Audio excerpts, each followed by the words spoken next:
The K-12 Assessment Guidelines. In light of DepEd's policy guidelines on classroom assessment for the K-12 Basic Education Program, DepEd Order 8/2015, there are some key points that illustrate different types of assessment.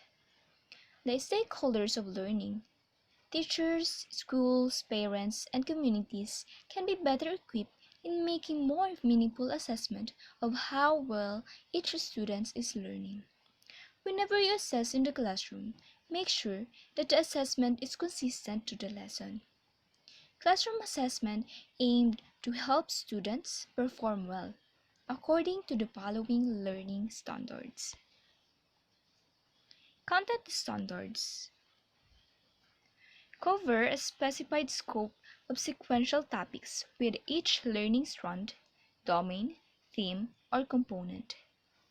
They answer the question, what should learners know? Performance standards.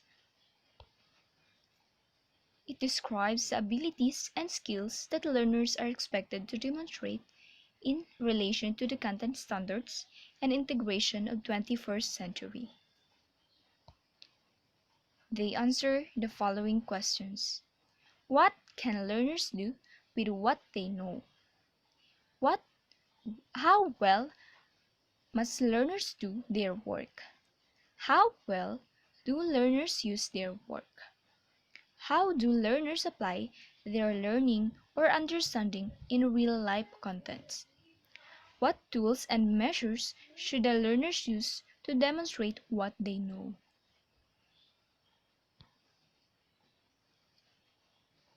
The assessment types. How are learners assessed in the classroom? First, the formative assessment.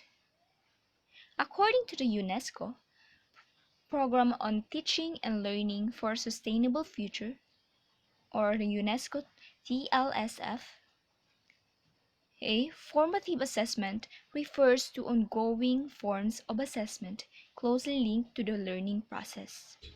Next, it is formal. It provides immediate feedback to both learners and teacher, and it helps prepare learners for summative assessment. And lastly, it is recorded but not included as basis for grades. It is during the teaching and learning process. So when is formative assessment may be conducted? The lesson divided in three essential parts, which are before the lesson, during the lesson proper, after the lesson. The example of before the lesson is a pre-test for the students. It informs the teachers about the students' understanding of a lesson or topic before direct instruction. Next is a during the lesson proper. For example, recitation. It informs teachers of the progress of the students in relation to the development of the learning competencies. Next is the after the lesson. For example, quizzes. It allows the teacher to evaluate the effectiveness of instructions.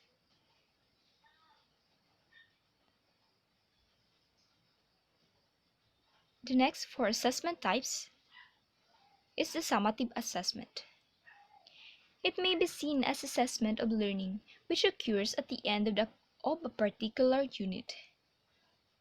It usually occurs towards the end of a period of learning in order to describe the standards reached by the teacher.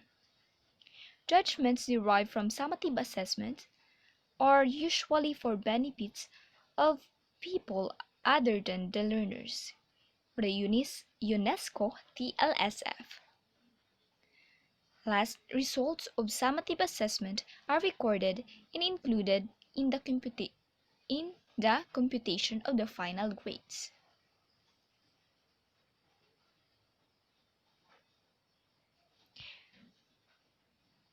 There are three components of summative assessment. First component is written work. It is at the end of the topic or unit.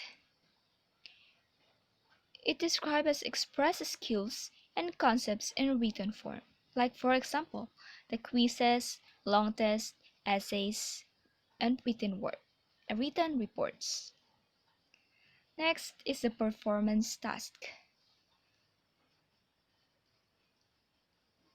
It is a focus on performance, not on product, not on project. In other words, it was looking more at progress. It is several times during the quarter, at the end of a lesson, focusing on a topic or less or skills lesson. It show and demonstrate what learners can do. Like for example, demonstration, group presentations, oral work, multimedia presentations, research projects, or written works such as essays. The next component is the quarterly assessment. It is once at the end of the quarter. It measures students' learning at the end of the quarter. Like for example, objective test and performance-based assessment.